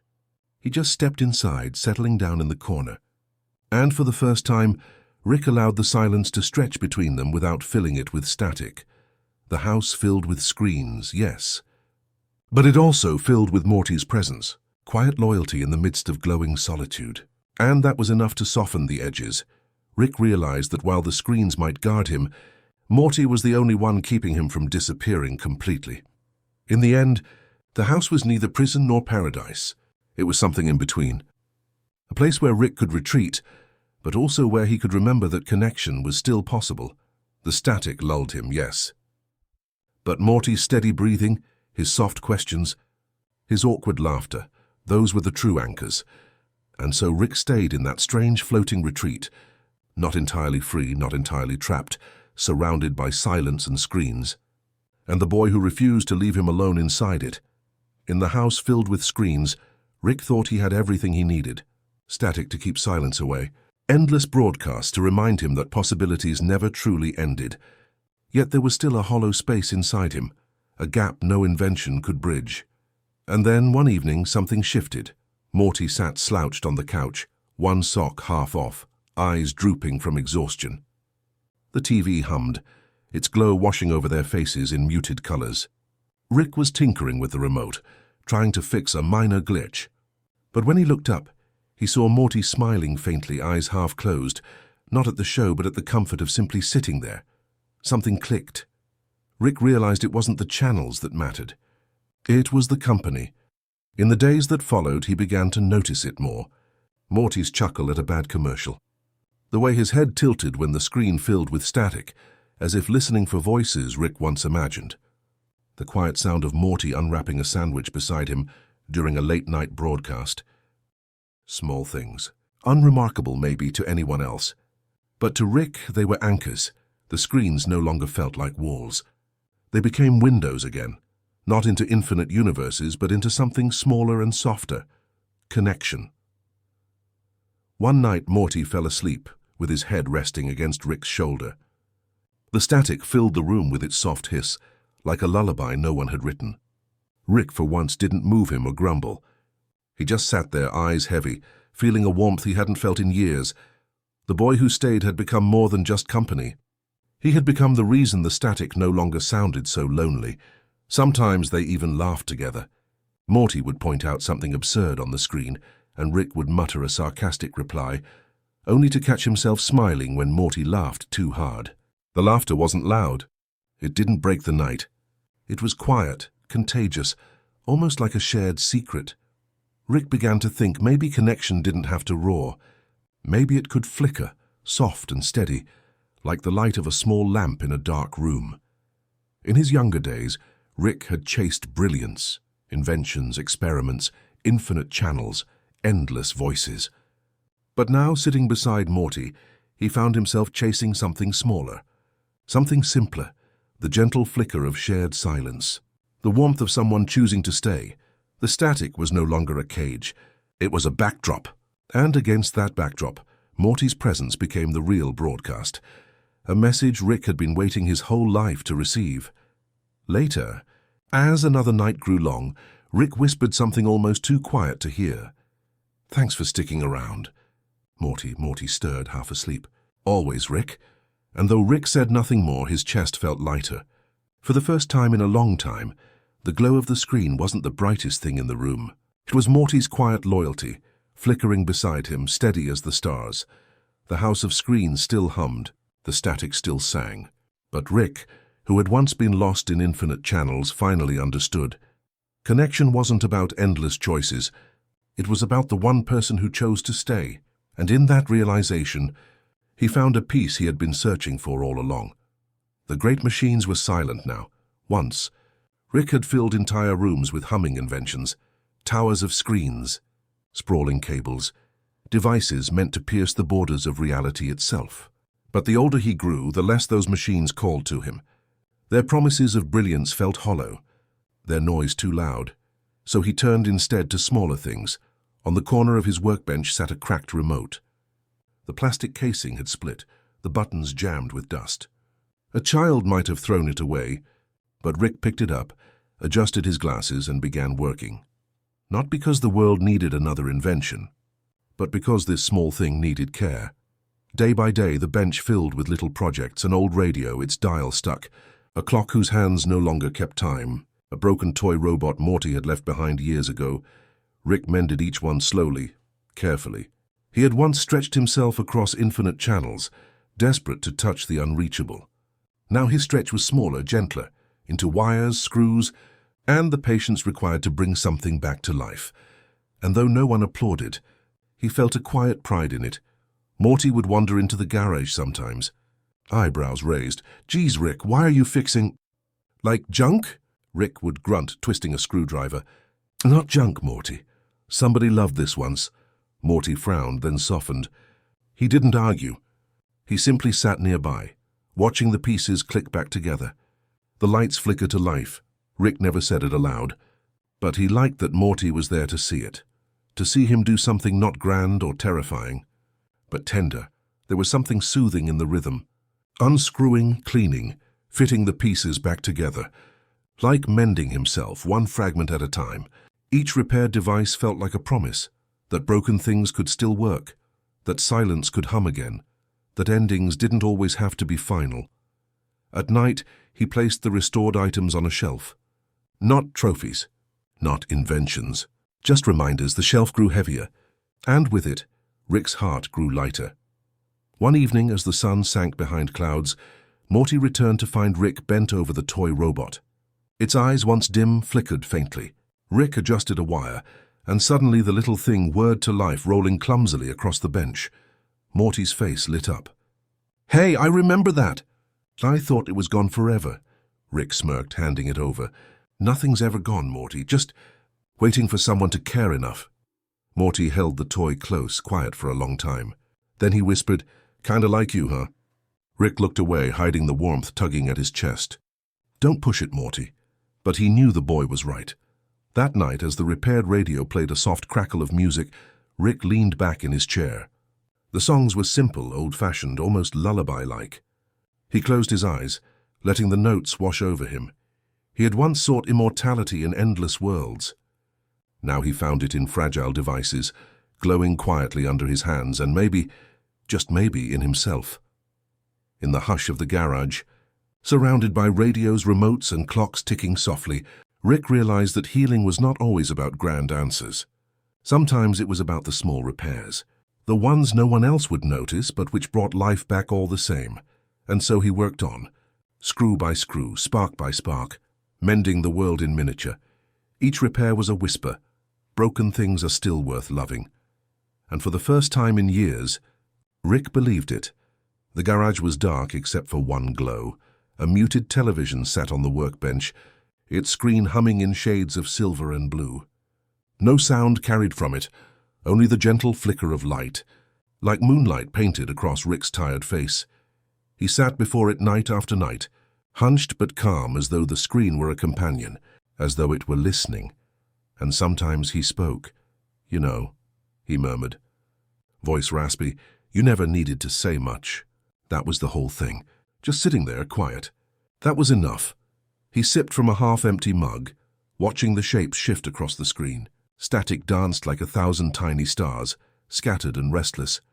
"I built machines to find every world there is," he continued, softer now. "But none of them gave me that feeling. That stillness." The television flickered. It didn't answer. But Rick, for once, didn't need it to. He remembered her. The woman who had once sat beside him, wordless, watching late-night shows. The one who had taught him that silence could be a kind of love. In the glow of the muted broadcast, he spoke as though she were still there. "I kept making noise," he admitted. "All those gadgets, all those universes. Thought if I turned the volume up loud enough, I'd drown out the loneliness. But you—" His voice cracked, then steadied. "You knew the quiet was where the truth lived." The static shimmered like an old memory breathing. Sometimes Morty would find him there. Rick? You okay?" the boy would ask, lingering in the doorway. Rick would glance at him, shrug. "Just talking to an old friend, Morty." Morty didn't fully understand, but he didn't press. He'd step inside, sit down near the bench, and let the light wash over him too. Together they would sit in silence, two figures in the silver-blue glow, like watchers of a forgotten moon. There was something holy about it, not in a religious way, but in the sense that the moment itself felt sacred. The garage, the quiet hum of the TV, the shadows stretching long across the walls. It was as though time had softened its grip, and Rick could simply exist, not as a genius, not as a wanderer, but as a man remembering love. Sometimes he would close his eyes and just breathe. Other times he would whisper half-thought phrases, fragments of a lullaby no one else had ever heard. Morty never interrupted. He understood in his own way that Rick was healing. One night, as the moon hung high outside the window, Rick leaned forward and rested his forehead against his hand. His eyes stayed on the flicker. "I'm still here," he whispered, still trying to listen, still waiting for the signal. The static pulsed. And for a moment, just a moment, he swore he heard her laugh, faint and sweet, caught between the snow of the screen. Tears threatened, but he let them stay unshed. He only smiled, thin and tired, but real. The muted broadcast became a ritual, a kind of prayer. He didn't ask for answers. He didn't expect miracles. All he wanted was the glow, that gentle reminder that somewhere in the endless noise, there was still a place for silence, for memory, for love that didn't demand to be loud. It was not invention, not discovery. It was presence. And for Rick Sanchez, that was the rarest thing of all. Later, when Morty asked him why he spent so much time staring at a screen that said nothing, Rick answered with a shrug. "Because, Morty, sometimes the quiet says more than words ever could."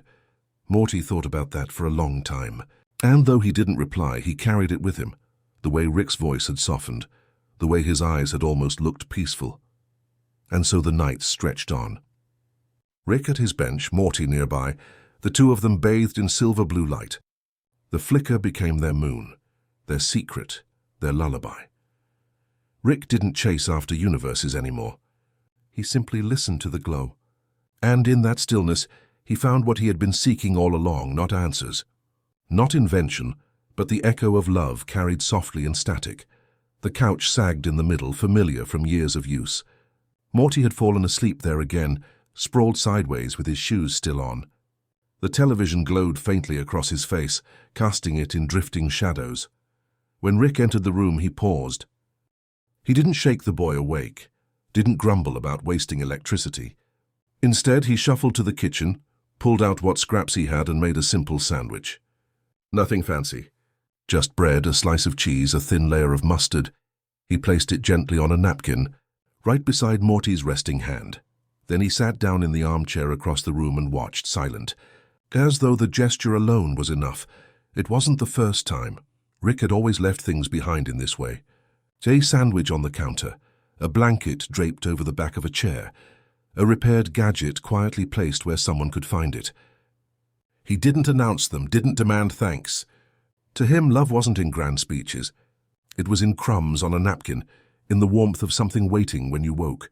Morty stirred faintly, eyes half opening. He saw the sandwich, blinked, then looked at Rick. You made this?" he asked drowsily. Rick grunted. "Don't make a big deal out of it, Morty. Just eat it before it gets cold." But Morty smiled, soft and grateful, before drifting back towards sleep. Rick leaned back, staring at the ceiling. He remembered when he used to do the same thing years ago for someone else. A sandwich at the window, left in silence. A quiet message. "I'm thinking of you, even if I can't say it." The ritual had followed him, woven itself into his life like a hidden thread. Wherever he went, whatever world he crossed, he carried it with him. A sandwich, a token, a gesture. It wasn't about hunger. It was about presence. Sometimes, when Morty was away, Rick would still leave one out. On the couch, on the table, even on the hood of the ship. A sandwich for no one in particular. A habit, maybe. Or maybe it was his way of leaving proof. That he existed, that he cared even when words were hard. He never admitted it. But each sandwich was also a memory. A conversation he couldn't finish. An apology he couldn't voice. A thank you he never knew how to say. One night as Morty chewed absent-mindedly, he looked at Rick and asked, "Why do you always do this?" The sandwiches, I mean. Rick's eyes stayed on the TV, though the sound was low. "Because, Morty," he said slowly, "sometimes the little things, they say more than the big things ever could." Morty nodded, taking it in even if he didn't fully understand yet. And Rick, though he never showed it, felt a small ache of relief. Because someone had noticed. Someone had seen the language he'd been speaking all his life. In the glow of the quiet room, Rick watched Morty eat. He didn't smile, not in the way most people would. But his shoulders eased, his breathing slowed. For a moment it felt almost like peace. That night when Morty finally dozed off again, the sandwich half-eaten beside him, Rick didn't move it. He let it rest there, crumbs scattered like tiny stars across the napkin, To anyone else, it would look like nothing. But to Rick, it was everything. It was love unspoken. It was memory carried forward. It was the only language he trusted himself to speak. And in the stillness of the room, with the soft hum of the muted television, Rick let his head rest against the chair, a sandwich on the couch, a small, quiet way of saying what he could never put into words. I'm here. You matter. I care. Rick never believed in legacies carved in stone. He believed in channels, infinite, shifting, unpredictable.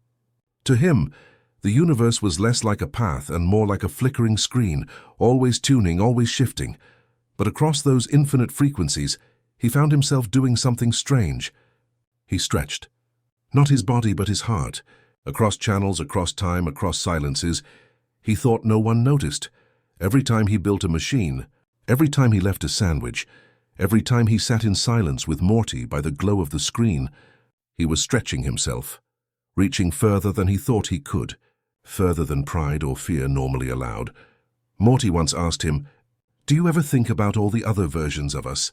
Like the ones on different channels?" Rick hesitated. He took a sip of something sharp, then leaned back. "Yeah, Morty, all the time. But that's the trick, isn't it? Doesn't matter how many channels are out there. What matters is if you can reach across them, if you can still care, even when it hurts, even when it feels pointless." Morty was quiet, letting the words sink in. He didn't always understand Rick's way of explaining things, but he understood the weight in his voice. There were nights when Rick sat alone with the static, imagining that every channel was a different version of himself. One laughing, one grieving, one who never made the choices he did, one who stayed. He couldn't erase the distances between them, but he could stretch toward them, offering something, however small, a gesture, a thought, a memory carried forward, and in his own strange way he believed they felt it. He stretched toward the past too, toward the ones he had lost. The woman who once sat beside him, hearing music in silence, the mentor who told him broken signals were still worth fixing, the child version of himself who believed static was a lullaby, all of them somewhere still alive in the channels of memory. And Rick, tired as he was, kept reaching for them. Not to hold on, but to let them know he hadn't forgotten. Morty noticed these things more as he grew older. The way Rick would pause in front of a broken radio before fixing it, the way he left objects in certain places, as if planting messages in bottles, the way he looked at the TV not with distraction but with reverence as if it were a doorway. "Why do you do that, Rick?" Morty once asked softly. "Why keep fixing? Why keep reaching?" Rick didn't answer right away. Then he sighed. "Because, Morty, the worst thing isn't losing someone. It's letting the channel go dead. If you can stretch across, if you can keep the line humming, then maybe you're never really alone." The words stayed with Morty long after. He realized slowly that Rick's genius wasn't just about building machines. It was about stretching himself thin over and over to keep others connected, even when it hurt him, even when it left him exhausted. One evening, as they sat together, Morty leaned closer, his voice almost a whisper. "You don't always have to stretch so far, Rick. Sometimes, I'm right here." Rick looked at him, startled, then chuckled quietly. "Guess I taught you too well, huh?" But his eyes softened, the weight on his shoulders easing just a little.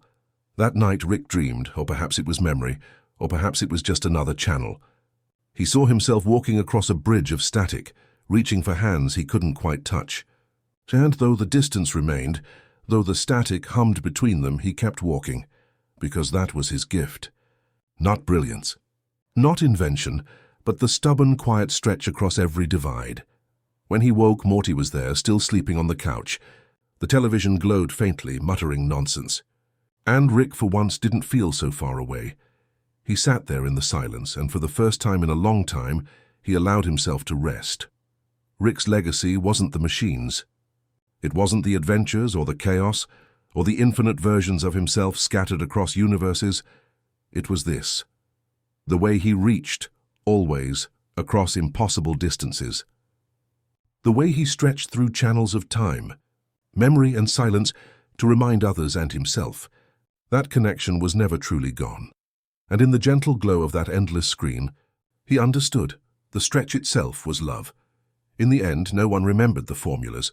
No one spoke first of the inventions or the impossible portals.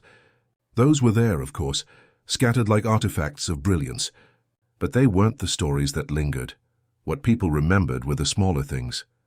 The strange, quiet tokens he left behind, the sandwiches that appeared when you were too tired to make one yourself, the way he could fix a broken remote and hand it back with a grunt, pretending it wasn't a kindness but knowing it mattered. The stories passed softly, like bedtime whispers. A neighbor once told Morty years later, "Your grandpa, I didn't understand him most days, but when my porch light broke, he fixed it. Didn't even say anything, just left it glowing one evening. I think of him every time I sit under that light." Another remembered how Rick sat silently beside them after a loss, saying nothing but keeping the static of the television low, as if the hum itself were a blanket. Still another spoke of hearing faint laughter late at night, not mocking, not cruel, but weary and warm. The kind of laughter that tells you you're not alone in your sleeplessness. Morty listened to these stories with quiet awe. To him, Rick was complicated, a whirlwind of genius and exhaustion. But to others, he was something simpler, a presence, a reminder, a quiet kindness that slipped into their lives like moonlight through a curtain, and perhaps that was the truest version of him. Rick himself never believed people noticed. He thought his sandwiches went uneaten, his repairs unnoticed, his silences misinterpreted.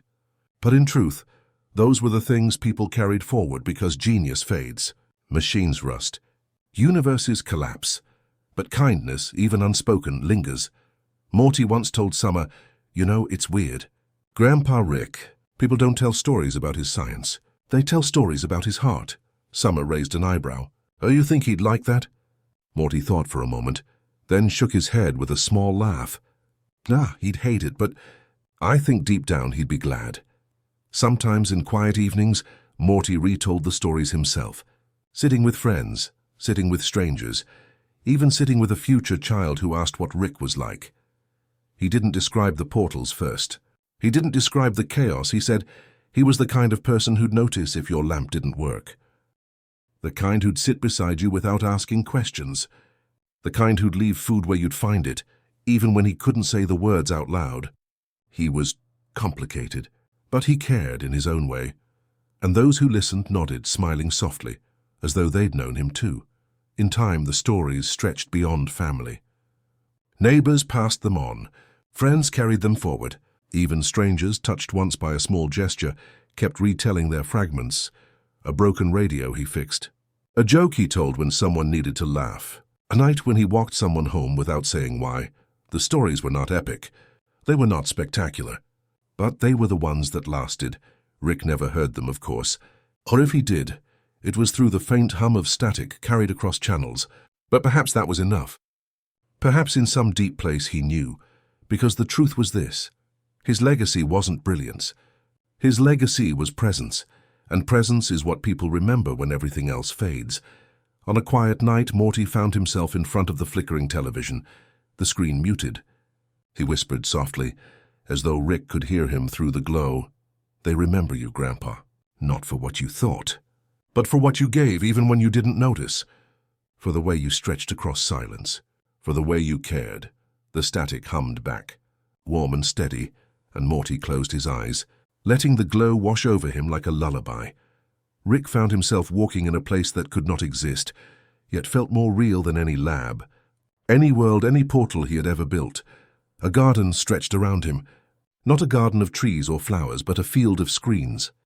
Old televisions hummed faintly like cicadas, their glow spilling soft light across paths of static. Small handheld radios buzzed with whispers, their antennas swaying like grass. Here and there, machines half-finished or long forgotten stood like sculptures, their edges softened by the glow of pale blue, and everywhere echoes lingered. Not loud, not sharp, just faint voices carried through static, laughter stretched thin, the low murmur of those who had once shared his life. He moved slowly through the garden, his footsteps making no sound. A screen flickered beside him, showing a younger version of himself. Hair darker, eyes sharper, tinkering late at night with a pile of broken circuit boards. The younger Rick muttered to himself, grinning when sparks danced. Rick paused. He didn't reach for the image. He only watched, and then he kept walking. Another screen glowed, showing her. The woman who once sat with him in silence, content to share nothing but the hum of the static. Her outline was soft, blurred, but her presence was undeniable. She turned her head in the flicker of the image, smiling slightly as if she had heard him sigh. He felt the stretch in his chest, not pain, not longing, but something gentler. Like remembering the scent of rain after years of drought, he whispered, though he knew she could not answer. Still here, huh? The screen pulsed softly, then faded back into static. He wandered further. Each flicker carried a story. A child's laughter echoed, his own from long ago when the static on a broken television was enough to fill his evenings with wonder. Another screen hummed with Morty's voice, tentative and loyal. "You don't always have to stretch so far, Rick. Sometimes I'm right here." That one made him stop. His throat caught, though no one was there to see. He placed a hand against the screen. It was warm. The garden did not end. It looped and curved, infinite, filled with reminders of the moments that had mattered most. Sandwiches placed quietly on windowsills, lamps fixed without acknowledgement, nights when laughter slipped through exhaustion, all glowing faintly, replaying not in sequence but like dreams shuffled in the dark. Rick realized something as he walked. This was not punishment, not regret. It was memory softened into music. The static was no longer noise, it was lullaby.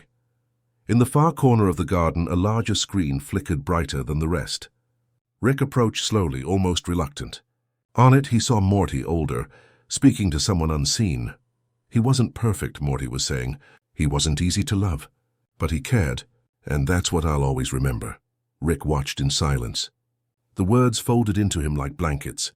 He sat down then on a bench of glowing wires that hummed gently beneath him. The air smelled faintly of dust and ozone, familiar and comforting. Around him the flickering continued, soft and endless.